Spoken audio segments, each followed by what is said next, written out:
Hello friends, आज मैं आपके सामने एक नई वीडियो लेकर आया हूँ जिसके अंदर मैं आपको बताऊँगा बेसिकली ट्रांसनेशनल कंपनीज़ होती क्या है। तो ट्रांसनेशनल कंपनीज़ को जानने के लिए हमें एक मल्टीनेशनल कंपनी का कंसेप्ट भी पता होना चाहिए। छोटा सा कंसेप्ट बताऊँगा, बाकी जो प्रॉपर वीडियो होगी मल्टीनेशनल कंपनी की वो बाद में बताऊँगा मैं, ठीक है। तो हमें ये पता होना चाहिए क्योंकि हमारे मन में कन्फ्यूजन रहती है कि मल्टीनेशनल और ट्रांसनेशनल में सिर्फ ट्रांस का फ़र्क है और मल्टी का फ़र्क है, बाकी नेशनल दोनों में है। देखो होता क्या है, मल्टीनेशनल वो कंपनी होती है जैसे कि कोई कंपनी, जैसे मेरी कंपनी इंडिया की है, इंडिया बेस्ड कंपनी है, उसकी बहुत सारी ब्रांचेस है बाहर। अमेरिका में होगी, यूएस, जर्मनी में होगी, रशिया में होगी, ब्रांचेस हैं। तो मेरी मल्टीनेशनल कंपनी है। अब इसके कुछ फीचर्स है और मैंने पहले क्या बोला आपको कि मेरी सब्सिडरी है। सब्सिडरी का वर्ड मतलब होता है एक ब्रांच है मेरे बाहर, ठीक है। ट्रांसनेशनल कंपनी में क्या होता है कि इनकी कोई ब्रांच नहीं होती। जैसे मेरी इंडिया में कंपनी है, उनकी जर्मनी में जो कंपनी है ना, वो एक कंपनी है प्रॉपर, वो ब्रांच नहीं है इसकी। जैसे कि मैं बोल सकता हूँ जनरल मोटर्स की कोई कंपनी है, जनरल मोटर इलेक्ट्रॉनिक्स करके एक कंपनी है, जनरल मोटर्स करके भी है। मतलब डिफरेंट डिफरेंट बिजनेसेस में इन्वॉल्व है जनरल मोटर्स। तो इससे क्या पता चलता है, इससे पता चलता है कि जो मैनेजमेंट सिस्टम होगा ना, जर्मनी का अलग होगा, इंडिया वाले का अलग होगा। इंडिया वाला भले ही पेरेंट कंपनी हो लेकिन वो कंट्रोल नहीं कर सकता उसको, ठीक है। इसमें कोई पेरेंट नहीं होता, कोई सन नहीं होता। इस वाले में ट्रांसनेशनल में सब इंडिपेंडेंट होते हैं, सब सेपरेट होते हैं। बट मल्टीनेशनल में क्या होता है, मैं अगर इंडिया बेस्ड कंपनी है तो मैं पेरेंट हूँ उसका। मैं उसमें जो मैनेजमेंट सिस्टम फॉलो करना चाहूँ वो कर सकता हूँ, जो पॉलिसी बनाने चाहूँ वो बना सकता हूँ, ठीक है। यही इसमें लिखा हुआ है, multinational companies own or home company and its subsidiaries. इसमें सब्सिडरी का नाम ही नहीं होता, इसमें एक प्रॉपर एक नई सेपरेट कंपनी होती है। They have centralise management system. Multinational में क्या होता है, जो पेरेंट कंपनी होती है, जैसे जो इंडिया बेस्ड कंपनी है, वो आदेश देगी अपनी कोई और ब्रांचेस को कि भाई तू ऐसी पॉलिसी फॉर्म कर, ऐसी पॉलिसी को अपना, इन चीज़ों को। ये सेंट्रलाइज्ड होता है। एक होता है डिसेंट्रलाइज्ड, एक होता है सेंट्रलाइज्ड। इसमें क्या होता है, सेंट्रलाइज मैनेजमेंट सिस्टम नहीं होता। इसमें जो कंट्री के अंदर कंपनी है ना, उसको जैसा चाहिए उधर प्रॉपर एक मैनेजर होता है, प्रॉपर मैनेजमेंट होती है, वो जैसी पॉलिसी चाहे वो वैसी फॉर्म कर सकते हैं। अब एक ट्रांसनेशनल में एक खासियत और है, मोस्टली केसेस में ये देखा जाता है, मैं नहीं कहूँगा हर केसेस में, कि मोस्टली केसेस में जो ट्रांसनेशनल कंपनीज होती है ना, वो डिफरेंट डिफरेंट बिजनेसेस करना पसंद करती है। जैसे कि मैंने बोला, मेरी कोई कंपनी है इंडिया के अंदर, उसका बिजनेस इंडिया के अंदर इंपोर्ट एक्सपोर्ट का, या कोई भी मैं बोल सकता हूँ कोई और प्रोडक्शन का है किसी चीज़ के, लेकिन उसका, अगर मैं जर्मनी में बात करूँ ना, जर्मनी में उसका काम कुछ और है, बीपीओ सर्विस प्रोवाइड करने का है। मतलब डिफरेंट डिफरेंट कंट्रीज़ के अंदर डिफरेंट डिफरेंट बिजनेसेस होते हैं इनके। अब इससे इनका एक बहुत बड़े फ़ायदा होता है। अब मैं ये बताता हूँ कि ट्रांसनेशनल कंपनीज़ क्यों की जाती, क्यों कंपनीज़ अडॉप्ट करती ट्रांसनेशनल कंपनीज़ को। वाई फर्म्स बिकेम ट्रांसनेशनल, क्यों बनती है फर्म्स। देखो पहली चीज़ क्या होती है, टू प्रोटेक्ट देमसेल्व्स। सिंपल सी बात है, अपने आप को प्रोटेक्ट करने के लिए, क्योंकि कंपटीशन बढ़ रहा है डे बाय डे।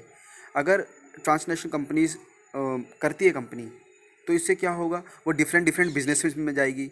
अगर कल को एक बिज़नेस डाउन होता है तो दूसरा बिजनेस तो अप है ना, तो उनका जो प्रॉपर, जो कहते हैं ना, एक स्टेबल हो जाता है। एक अगर लॉस हो रहा है एक में, तो में प्रॉफिट हो जाता है दूसरे में, इस टाइप का चीज़ है। लेकिन इसकी एक प्रॉब्लम ये भी है कि भैया इसमें बहुत ज़्यादा हाई इन्वेस्टमेंट चाहिए, बहुत बड़ी बड़ी कंपनीज करती है, छोटी मोटी की बस की बात नहीं है। अब tap the growing world market, जैसे कि मार्केट बढ़ रहा है, ये देखो एक वर्सटाइल एक नेचर होता है इंसान का। अगर मैं बोलूँ मैं चार चार चीज़ों में काम कर रहा हूँ, अगर मैं प्रॉपर शिद्दत से कर रहा हूँ, जो टाइम मैं उस चीज़ को कर रहा हूँ, जैसे कि मैं एक लड़का हूँ, अगर मैं डिफरेंट डिफरेंट टाइप की चीज़ें करना चाहता हूँ, बहुत सारी चीज़ होगी मेरे शेड्यूल में, मैं पढ़ाई भी करना चाहता हूँ, मैं वो भी करना चाहता हूँ, मैं डांस भी सीखना चाहता हूँ, मैं वो भी। लेकिन जिस टाइम पे अगर मैं वो प्रॉपर चीज़ें करूँ और कुछ ना सोचूं, जैसे मेरा 1 घंटा डांस का है तो डांस के अलावा कुछ नहीं, तो प्रॉपर मैनेजमेंट होगी और उससे मैं सब चीज़ें सीख पाऊंगा। और इसमें क्या होता है, आगे चलकर इंसान को सिर्फ पढ़ाई के अलावा भी बहुत चीज़ें आनी चाहिए इससे। अब जैसे कंपनीज भी ये सोचती है कि tapping the growing world market. अब मार्केट बढ़ रहे हैं, अब डिफरेंट डिफरेंट मार्केट से, कोई जैसे कहते हैं ना, शेयर मार्केट का बाजार डाउन जा रहा है, वो जा रहा है, अब जा रहा है, तो डिफरेंट डिफरेंट मार्केट्स, कोई अप जाता है कोई डाउन जाता है। अगर मेरे पास different different markets, different different companies होगी, डिफरेंट डिफरेंट काम होंगे उनके, तो मेरे को आसानी हो जाएगी ना, मेरे को मुश्किल नहीं होगी, मेरे को आसानी हो जाएगी। अगर कल को एक में कमी होती है तो दूसरे में अगर अप हो जाता है, ठीक है।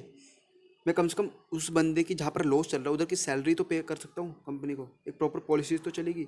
Response to the increase foreign competition, देखो कंपटीशन बढ़ा अपने आप को सर्वाइव करने के लिए मार्केट में। मैं अगर मेरे में जितनी ज़्यादा काबिलियत होगी, जितनी ज़्यादा मैं इनोवेशन कर सकता हूँ। इनोवेशन कैसा आएगा? इनोवेशन सिर्फ इसी चीज़ से आ सकता है कि मैं डिफरेंट डिफरेंट काम खोलूँ, ठीक है। इनोवेशन की बात है। अब मैं सिर्फ काम को लेकर चल रहा हूँ कि डिफरेंट डिफरेंट टाइप्स के काम, लेकिन आप खुद सोचो ना, response to the increase foreign competition, मैं फॉरेन कंपटीशन बढ़ेगा तो मुझे उससे कोप अप करने के लिए मैं ट्रांसनेशनल जाता हूँ टू रिड्यूस कॉस्ट।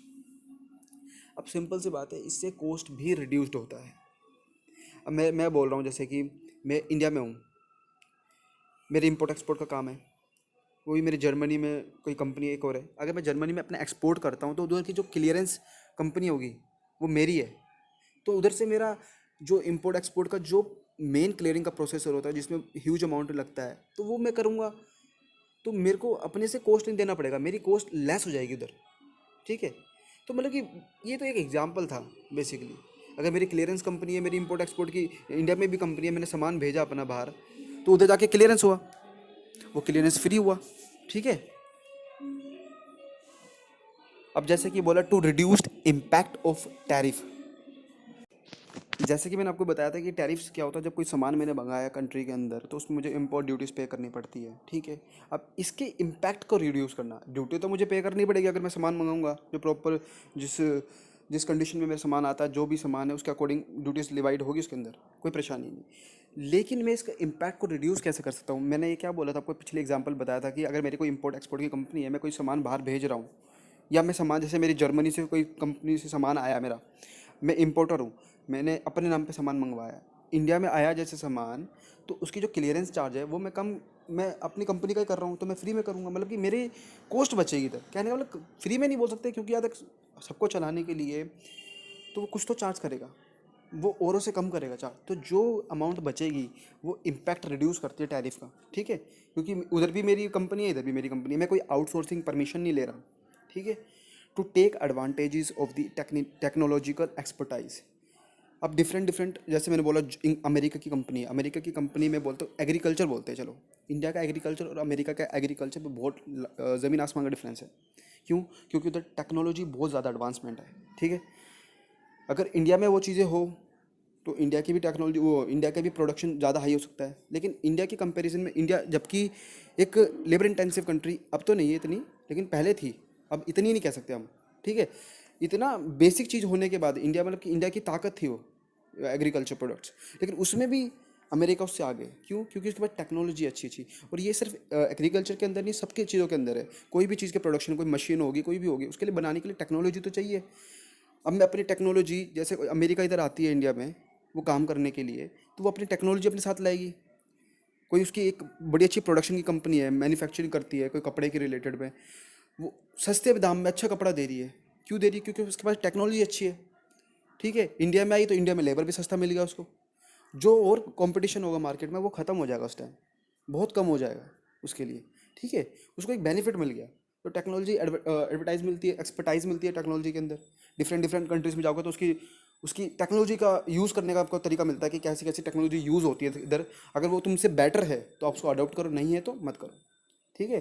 तो ये बेसिक सा था। अगर कोई प्रॉब्लम पूछ लेना आप मुझे कमेंट सेक्शन में। Thank you very much.